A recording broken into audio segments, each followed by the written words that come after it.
Fala pessoal, bem-vindos a mais essa explicação super detalhada trazida até aqui pela Ford College. Hoje, o nosso foco é construir fundações sólidas. Se vocês lembram bem da nossa etapa anterior, a gente mapeou aqueles conceitos básicos de tokens lá do Solidity para o Rush e o Anchor. Bom, agora é a hora de colocar a mão na massa e implementar para valer o armazenamento desses tokens e os layouts de contas na rede Solana. A gente vai transformar aquele conceito antigo de estado global que a gente conhecia tão bem na EVM em um código Rust robusto, compilado e desenhado nos mínimos detalhes. Vamos lá? A nossa planta baixa de engenharia para o trabalho de hoje está dividida em 5 etapas bem diretas.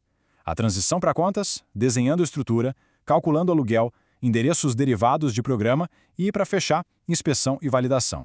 Então, começando logo pela nossa primeira sessão, a transição para contas, vamos ver como a gente sai dos mapeamentos globais para o estado isolado. Olha só que interessante a diferença arquitetônica que a gente tem aqui neste slide. Do lado esquerdo, a gente tem o mundo da EVM. Nele, os dados normalmente moram em mapeamentos gigantescos dentro do Solidity, né? É como se fosse um terreno vasto, contínuo e global. Agora, do lado direito, a gente entra no ecossistema SVM da Solana, e a abordagem muda completamente. O estado agora vive em contas isoladas que são representadas por structs no Anchor. Pensa nessas contas como se fossem lotes independentes num condomínio digital. Qual é a vantagem disso? Se der algum problema ou falha de lógica em um desses lotes, os outros continuam ali totalmente protegidos e isolados. É um salto gigantesco tanto em segurança quanto em performance. Avançando para a seção 2, desenhando a estrutura. Chegou a hora de desenhar a planta do nosso token state.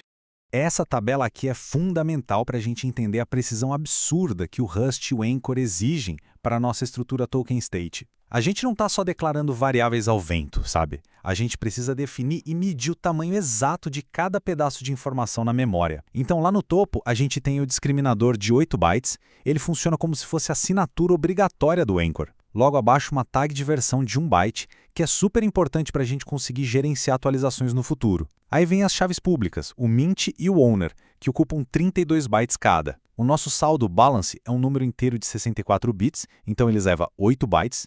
Temos também um único byte para uma flag booleana de aprovação e 64 bytes separados para um bloco de metadados de tamanho fixo. Mas olha a grande sacada de engenharia ali na última linha. A gente alocou de propósito um espaço chamado _reserved com 32 bytes. Por que fazer isso? Isso garante que, se precisarmos adicionar novos campos no futuro, a gente consegue fazer isso sem destruir a estrutura atual que já está lá on-chain. É planejamento puro. Seção 3. Calculando o aluguel. Porque na blockchain a gente paga literalmente pela metragem quadrada que usa. E o nosso número mágico de hoje é esse aí, 178. Na rede Solana, para que um pedaço de dado continue existindo lá indefinidamente sem ser deletado, ele precisa estar no estado isento de aluguel. Como a gente consegue isso? Depositando uma quantidade específica de fundos, que é baseada exatamente no tamanho em bytes da conta que a gente acabou de criar. Então, se a gente somar todos os campos daquela nossa tabela, o total dá exatos 178 bytes. O Anchor, claro, resolve muita coisa nos bastidores para facilitar nossa vida, mas preste muita atenção. Se a gente esquecer de contabilizar aqueles 8 bytes do discriminador inicial, o espaço alocado vai ficar incorreto, a transação vai falhar e basicamente o nosso prédio digital inteiro desaba. A dica de ouro aqui é sempre criar uma função auxiliar lá no Rust para automatizar e garantir essa soma exata. Indo agora para a nossa seção 4, endereços derivados de programa. Ou, colocando de forma mais simples, como entregar as chaves. Vamos entender direitinho o que é um PDA, ou Program Derived Address. Ele é basicamente uma conta, só que o endereço dela não tem uma chave privada tradicional como a gente está acostumado. Ao invés disso, o endereço é gerado de forma totalmente determinística. A gente usa alguns parâmetros específicos que chamamos de sementes, ou seeds. Na prática, isso cria uma espécie de cofre digital perfeito, uma fechadura que única e exclusivamente o próprio contrato inteligente consegue abrir e alterar. Então, por exemplo, se a gente combinar uma palavra-chave como token, mais a chave pública da moeda e a chave pública do dono daquele saldo, a gente garante, sem sombra de dúvida, que existe uma única conta autorizada e imutável para aquela combinação específica. É muito seguro. Certo? Mas e no código? Como isso se parece? A inicialização da conta ganha vida em 4 passos bem práticos. Primeiro, a gente define o contexto usando a tag init do Anchor. Segundo, a gente passa o tamanho exato do nosso terreno lá na memória, que são os nossos 178 bytes. Terceiro passo, dentro do bloco lógico da instrução, a gente preenche a estrutura com os dados, definindo quem é o mint, quem é o proprietário e já ajustando o saldo inicial para 0. E no quarto e último passo, a gente junta toda essa mágica compilando o código com a ferramenta de build do Anchor. São esses passos que fundem a nossa arquitetura, o cálculo do aluguel e as chaves do PDA num único programa executável e seguro. E chegamos à nossa quinta e última sessão, inspeção e validação. É a nossa checagem final de engenharia. Olha, quem já desenvolve para blockchain sabe muito bem o desespero que é testar um código e dar de cara com erros como falha na deserialização ou tamanho da conta muito pequeno. Esses são aqueles errinhos clássicos que assombram projetos que não planejaram bem o espaço. E quando é que eles costumam aparecer?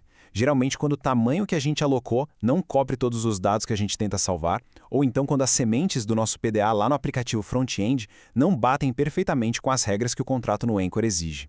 É literalmente tentar abrir uma porta sendo que a fechadura foi trocada. Não vai funcionar de jeito nenhum.